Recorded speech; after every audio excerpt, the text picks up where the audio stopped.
আরো একটা update video নিয়ে চলে এলাম তোমাদের কাছে। তো আমি এখন এই মুহূর্তে আছি, এই রাস্তাটা দেখছো, এই রাস্তাটা কিন্তু চলে যাচ্ছে দারহাটা। আর এই রাস্তাটা আসছে জাঙ্গিপাড়া কলেজের দিক থেকে, যে রাস্তাটা আসছে বাইপাস রাস্তাটা, ওই রাস্তাটা। তো এই যে তোমরা এই জায়গা দেখছো, এই জায়গা কিন্তু রয়েছে আগামী শুক্রবার কালী পূজা, শ্মশান কালী পূজা। তোমরা দেখতে পাচ্ছ কিন্তু প্যান্ডেল প্রস্তুতি চলছে। তো যারা যারা আসতে চাও কিন্তু অবশ্যই চলে আসো। প্যান্ডেল প্রস্তুতি চলছে, কাকা দেখো উনুন তৈরি করছে। তো আমাকে চেনে কাকা, হাসছে জন্য একটা দিয়ে দিল। আর এইদিকে দেখো শ্মশানটা, এটা হচ্ছে মন্দিরটা। আর এই প্যান্ডেলের প্রস্তুতি চলছে। আর এদিকে বাঁশ পোতা কমপ্লিট গেটের জন্য। এই কাকা ভালো আছে তো?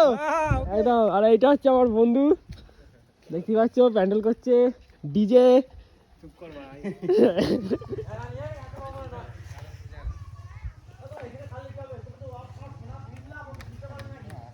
আমার বন্ধু সৌরভ তো ডেকোরেশনের কাজ করে। যারা যারা ডেকোরেশনের কাজ করাতে যাও কন্ট্যাক্ট করে নেবে, নাম্বার দিয়ে দেবো আমি।